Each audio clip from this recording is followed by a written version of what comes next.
사도행전 434장 함께 찬송하도록 하겠습니다. 434장 귀하신 친구 내게 계시니 함께 찬양합니다.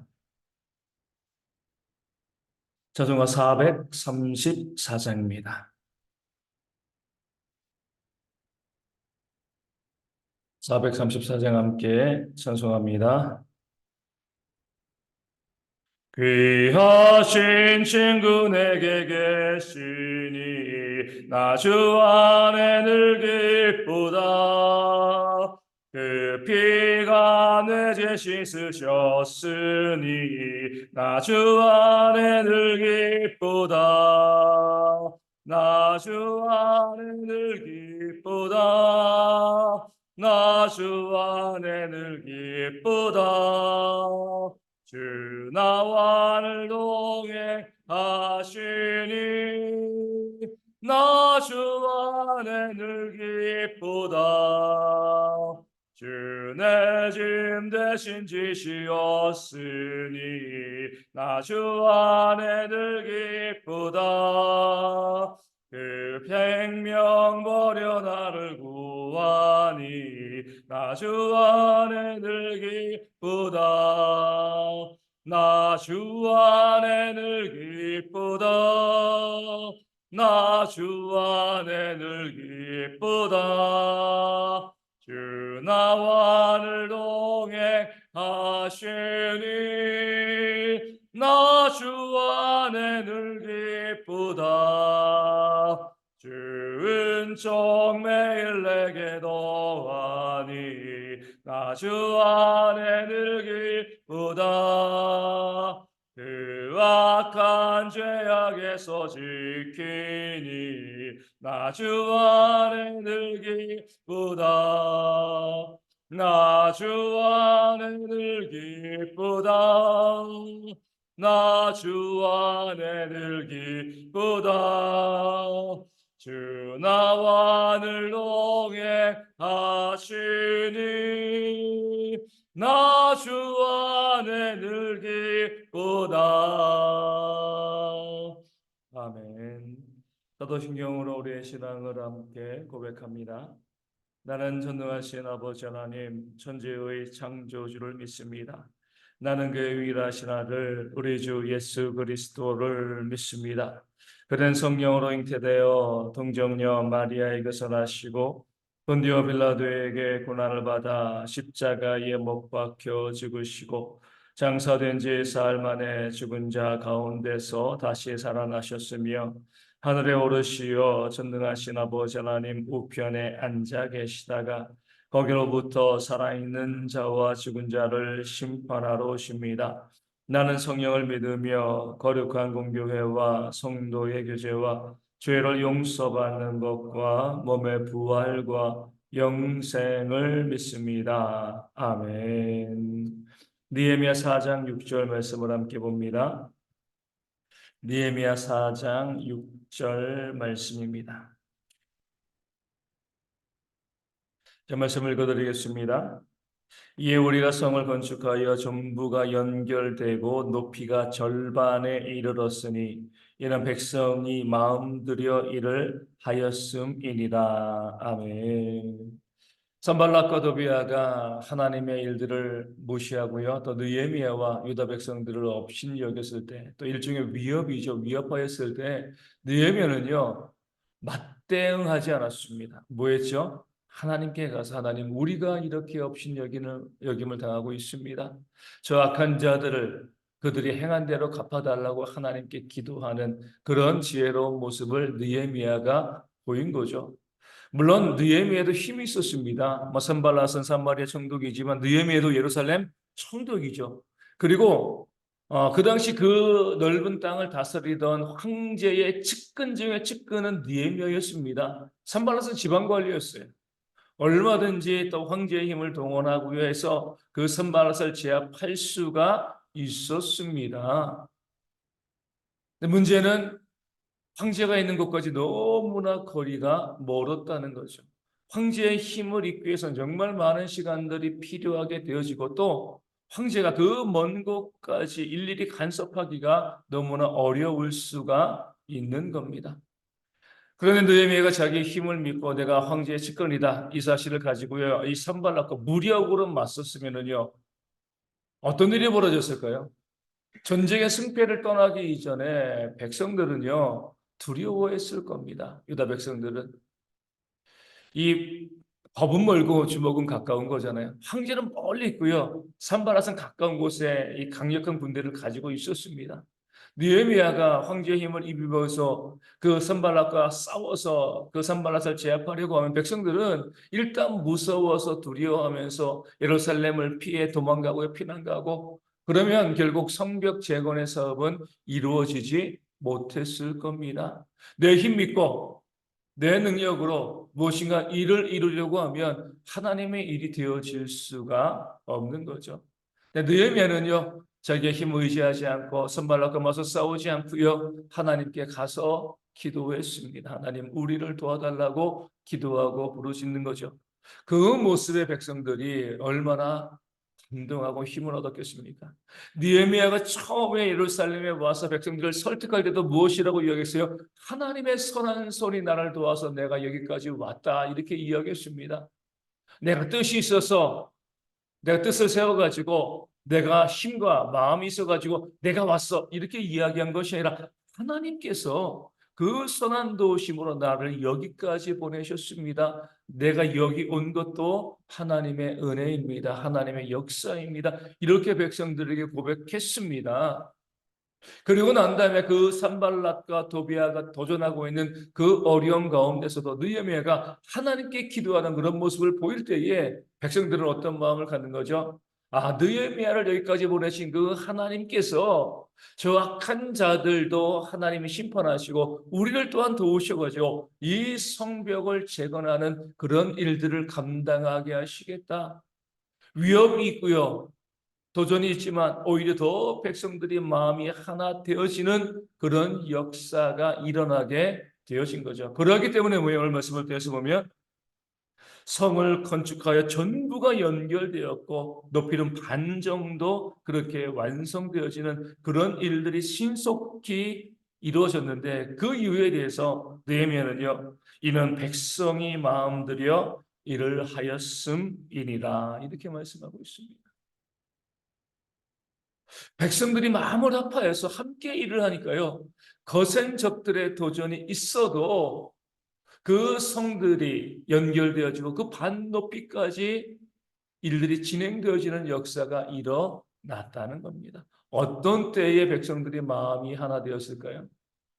느헤미야가 하나님만 의지하고요, 하나님께 기도하고 하나님의 도우심을 구하였을 때, 자기 힘으로 선발라고 대적한 것도 아니고요, 백성들을 격려한 것도 아닙니다. 하나님께 부르짖고 하나님께 기도하고 하나님의 도우심을 구하였을 때에 아직까지 적들은 위협이 있지만 일단은 그 백성들은 그 마음이 하나가 되어서 성벽을 재건하는 일에 힘쓸 수 있게 되었습니다. 이 말씀은요, 중요한 두 가지 사실을 우리에게 보여주고 있습니다. 먼저는 이거죠. 교회 가운데 정말 중요한 것은 우리 성도들의 마음이 하나 되어지는 것. 마음이 하나 되어지면은요, 우리 작은 교회를 할지라도 큰 일을 감당할 수가 있습니다. 하지만 마음이 하나 되어지지 않으면 큰 교회도요, 작은 일도 제대로 감당할 수 없게 되어지는 겁니다. 뭐 교회에 얼마나 힘이 있냐, 재정적인 여력이 있냐, 이것이 중요한 것이 아니죠. 교회가 하나 되어지는 것, 교회가 한 마음으로 교회를 온전히 섬기는 그런 모습이 있게 되었을 때에 하나님의 역사가 교회를 통해서 이루어지게 되어지는 겁니다. 계속 말씀드리지만 유다 사람들은요, 성벽을 짓는 전문가도 아니었습니다. 그들의 개인의 삶도 바쁘고 힘들고 여러 가지 많이 어려움이 있었지만 마음이 하나 되어지니까, 한 마음 되어지니까요, 그 성벽이 세워지면서 하나님의 뜻과 하나님의 놀라운 역사들이 이루어지게 되어진 것입니다. 그런 면에서 교회가 정말 힘써야 될 것은요, 그 교회의 마음이 하나 되어지는 거죠. 마음이 하나 되어지는 것, 어떻게 하나 되어집니까? 우리가요, 서로 사랑하게 되었을 때, 사랑으로 종노릇하게 되었을 때, 나를 주장하거나 나를 고집하면 공동체가 하나 되어질 수가 없습니다. 내 생각이 옳아, 내 생각이 맞아. 물론 그 생각이 옳고 맞죠. 틀린 거 아니에요. 저 사람이 잘못해서 다른 사람이 잘못해서 물론 그 사람이 잘못했습니다. 사실관계를 따지는 게 아니에요. 그런 부족함과 그런 잘못함과 그런 문제가 있어도 내가 그들을 용납하고 사랑해 줄 수 있는가, 품어줄 수 있는가. 내 주장과 내 고집, 내 생각을 버리고요. 그리고 그들을 따를 수 있는가, 함께 그들을 섬겨줄 수 있는가. 그럴 때 교회가 하나 되어지는 겁니다. 작은 교회도요, 그 성도들이 자기 주장과 자기 고집을 내세우게 되어지면은요, 교회가 하나 되어질 수가 없는 거죠. 뭐 가끔 가다 보면 그런 모습들을 많이 보게 되어집니다. 어떤 모습을 많이 보게 되어지면 작은 교회인데도 들려지는 모습을 보면 서로 상대방을 헐뜯고요, 비난하고 정죄하는 그런 모습을 보게 되어지는 거죠. 그래서 성경은 무엇이라고 표현하죠? 담장을 허는 작은 여우다 이렇게 표현하고 있습니다. 다시 말씀드리지만 우리가 이 원리를 잊으시면 안 되는 거죠. 그 사람이 잘해서 내가 하나 될 수, 협력하고 동역합니다. 그러면은요 아무런 동역도 할 수가 없습니다.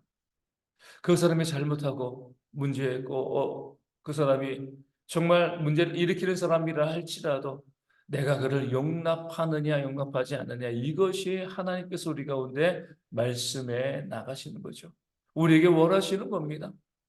누가 잘못했습니다 따지는 게 아니라 그 잘못한 사람, 그 부족한 사람, 그 연약한 사람을 내가 품어줄 수 있는가 없는가.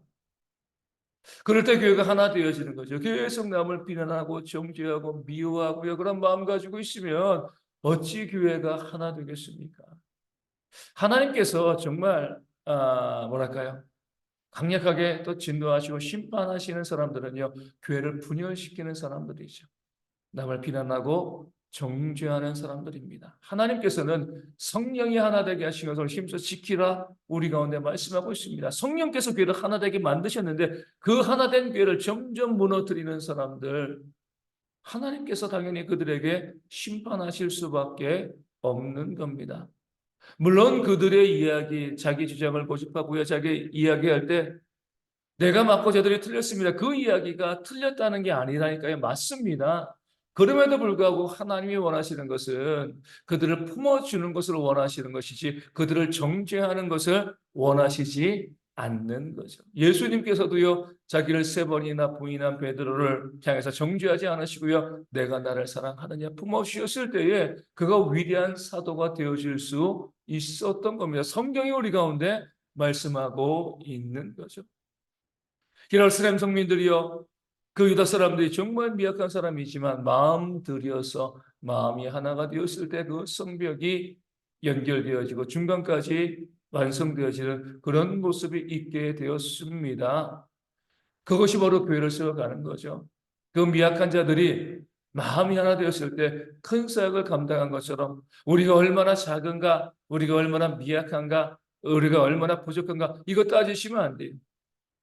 우리가 뭐 5명이 되건 10명이 되건 100명이 되건 우리가 하나 되어지면은요 여기에서 하나님의 크신 은혜의 역사가 일어나게 되어지는 줄로 믿습니다. 그것이 교회의 정말 중요한 모습이고요. 그것을 위해서 뭐하죠? 교회 리더들이 기도하시는 거예요. 백성들이 하나 되어질 수 있도록 하나님만 의지하는 그런 모습이 있도록 기도하는 겁니다. 그 분열되어지고 서로 비난하고 정죄하는 사람들 우리가 가서 얼마든지 말로써 또 이야기하고 고민할 수 있지만 사람의 노력이 되어지는 거죠. 하나님께서 그들의 마음을 만져주시고 하나님께서 그들을 하나 되게 만드시도록 느헤미야가 하나님께 기도했던 것처럼 기도하는 모습을 보여줄 때에 공동체가 하나 되어지고요. 그 하나 된 사람들이 섬기고 사랑함을 통하여서 하나님의 크신 역사를 만들어 가게 되어질 줄로 믿습니다. 그런 교회가 되어질 수 있도록 위하여 우리가 이 아침에 기도하기를 원합니다. 교회 가운데 보면 여전히 또 서로 미워하고요. 서로 힘들어하고 아파하는 성도들이 교회 가운데 있음을 바라보게 되어집니다. 그럴 때 우리가 옳고 그름을 따지기 전에 품어주고 사랑하는 그런 모습이 있을 수 있도록 남을 향해서 손가락을 우리가 가리키면서 그들의 잘못과 그들의 부족함을 비난하고 정죄하는 것이 아니라 내가 그런 그들이라도 품어줄 수 있는 그런 모습이 되어줄 수 있도록, 그것이 바로 주님께서 원하시고 또 복받는 길임을 깨달아 알고요, 그런 모습으로 기도하는 우리가 될 수 있도록 이 아침에 함께 또한 기도하여 주시고, 그래서 교회가 정말 하나 되어질 수 있도록, 또 교회 리더들이 정말 기도에 힘쓰는 그런 모습을 통해서 우리 대형교회가 하나님의 큰 일을 감당하는 그런 교회가 되어질 수 있도록 이 아침에 함께 기도하여 주시고요, 그런 모습으로 교회가 온전히 세워졌을 때 그 교회를 통하여서 받는 복이 우리 모든 성도에게 충만히 임하는 그런 역사가 있도록 또한 이 아침에 기도하도록 하겠습니다. 혹시나 질병에 있는 분들이 있습니다. 삶의 문제와 경제적인 어려움이 있는 분들도 회복되어 줄 수 있도록 위하여 기도하여 주시고요. 어르신들과 아이들의 건강 위해서, 또 국내에 있는 형제들 특별히 안전할 수 있도록, 사고 없도록 군생활 잘 해나갈 수 있도록 위하여 기도하여 주시고요. 선교지 교회 위해서도, 그리고 이제 한 달 정도 남았습니다. 우리 여름 단기 선교 잘 준비할 수 있도록, 영적으로 잘 무장되어질 수 있도록 또 위하여 기도하여 주시고요. 그것을 통해서 그 먼 거리 복음이 온전히 증거되어지는 그런 역사가 있도록 또한 기도해 주시기를 바라겠습니다. 우리 작은 개척 교회들 가운데도 하나님께서 부흥과 회복의 역사를 부어 주시도록 이 아침에 함께 기도하도록 하겠습니다. 지금 너무나 하시겠습니다. 하늘에 계신 우리 아버지, 아버지의 이름을 거룩하게 하시며 아버지의 나라가 오게 하시며 아버지의 뜻이 하늘에서와 같이 땅에서도 이루어지게 하소서. 오늘 우리에게 일용할 양식을 주시고 우리가 우리에게 잘못한 사람을 용서하여 준 것 같이 우리 죄를 용서하여 주시고 우리를 시험에 빠지지 않게 하시고 악에서 구하소서. 나라와 권능과 영광이 영원히 아버지의 것입니다. 아멘. 기도하겠습니다.